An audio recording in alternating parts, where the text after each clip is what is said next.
যুদ্ধের মহড়া চলছে। বাংলাদেশ সেনাবাহিনী কর্তৃক যুদ্ধের মহড়া চলছে এবং ডক্টর মোহাম্মদ ইউনূস সেনাবাহিনীকে বলছেন আপনারা যে কোনো সময় যুদ্ধের জন্য প্রস্তুত থাকুন। বন্ধুরা, আজকে কথা বলবো একটি বিষয় নিয়ে, যে বিষয়টি আমার কাছে মনে হয় যে তাৎপর্যপূর্ণ।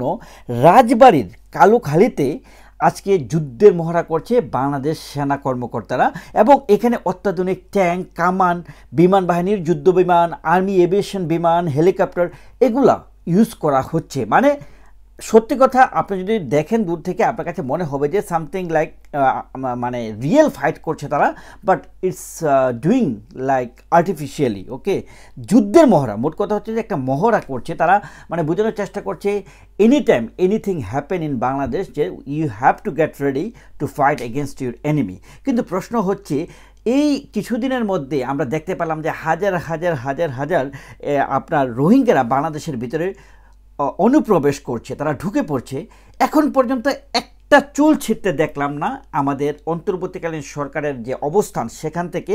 কিন্তু তারা আবার দেখলাম যে বাংলাদেশের সেনাবাহিনীকে যুদ্ধের জন্য প্রস্তুত, যুদ্ধের ঘরের ভিতরে যখন যুদ্ধ চলছে সে যুদ্ধ থামানোর জন্য যখন আপনারা ম্যাজিস্ট্রেসি পাওয়ার দিলেন, সেই যুদ্ধই থামাতে পারছে না, তারা বিদেশি শক্তির সাথে কিভাবে যুদ্ধ করবে?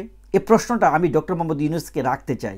দেখেন, একটা সিম্পল সিচুয়েশনটা হচ্ছে ক্লিয়ারলি তিনি যে কথাটা বলছেন, তিনি তার নিজের বক্তব্যকে কনফ্লিক্ট সৃষ্টি করছেন। তিনি বলছেন বাংলাদেশের সার্বভৌমত্বের রক্ষা করার জন্য সেনাবাহিনীকে যে কোনো সময় যুদ্ধের জন্য প্রস্তুত থাকতে হবে। বাংলাদেশের সার্বভৌমত্ব পুরোপুরিভাবে নস্যাৎ করছে রাজাকাররা, জামাত ইসলাম, ছাত্র শিবির, হিজবুত তাহরির, আইএসআই। তাহলে আপনি যখন বলবেন যে সার্বভৌমত্ব রক্ষা, আপনার ঘরের ভিতরে যে প্রবলেম, সেই প্রবলেম আপনারা সলভ না করে আপনারা যুদ্ধের আর্টিফিশিয়াল মহড়া করছেন। কার সাথে যুদ্ধ করবেন? 1971 সালের পরে বাংলাদেশ কোন দেশটার সাথে যুদ্ধ করেছে? আমাকে সেটা বলেন। এখন পর্যন্ত 1971-এর পর আপনারা কার সাথে যুদ্ধ করেছে? আর যুদ্ধ আপনি এমন একটা পরিবেশ সৃষ্টি করার চেষ্টা করছেন যে আপনার নিজের গায়ে নিজে চুলকাচ্ছেন।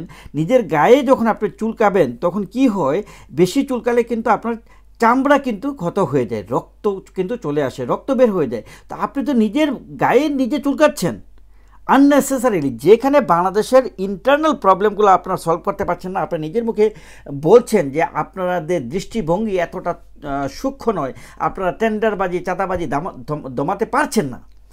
এটা আমাদের জন্য লজ্জার যে ম্যাজিস্ট্রেসি পাওয়ার পরেও সেনাবাহিনী কর্তৃক যেটা আমরা আশা করি সেটার অ্যাকচুয়ালও তারা পূরণ করতে পারেনি। কিন্তু অন্তর্বর্তীকালীন সরকারের বড় বড় লেকচার, তারা যুদ্ধের জন্য প্রস্তুত থাকুন আর্টিফিশিয়ালি যুদ্ধ করে বেড়াচ্ছে রাজবাড়ির কালুখালীতে। বন্ধুরা, বিষয়গুলো আমার কাছে শুধু হাস্যকর নয়, এটার পিছনে বেশ কিছু গুমর থাকতে পারে, এটা আমার কাছে মনে হয়। এটা তারা কাকে ইঙ্গিত দিতে চাচ্ছে, কাকে ইঙ্গিত করে আসলে জিনিসগুলো করছে, এটা আসলে ডক্টর মোহাম্মদ ইউনূস এবং তার গ্যাং এটা ভালো জানেন। বাট আমার কাছে মনে হচ্ছে ঘরের ভিতরের প্রবলেম সলভ না করে আপনি প্রতিবেশীর প্রবলেম সলভ করতে যাওয়া, এই ধরনের আর্টিফিশিয়াল যুদ্ধের মহড়া না করে আপনারা সীমান্তে আমাদের শক্তিশালী অবস্থান দেখান।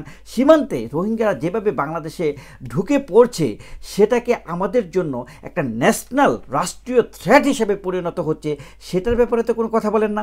আমাদের পররাষ্ট্র উপদেষ্টা বলছেন যে এটা আমাদের জন্য একটা বিগেস্ট থ্রেট, কিন্তু এখন পর্যন্ত অন্তর্বর্তীকালীন সরকারকে হাজার হাজার হাজার হাজার 50,000-এরও বেশি রিসেন্টলি রোহিঙ্গা বাংলাদেশের ভেতরে ঢুকেছে, এটা নিয়ে কোনো অ্যাকশনে যেতে দেখলাম না।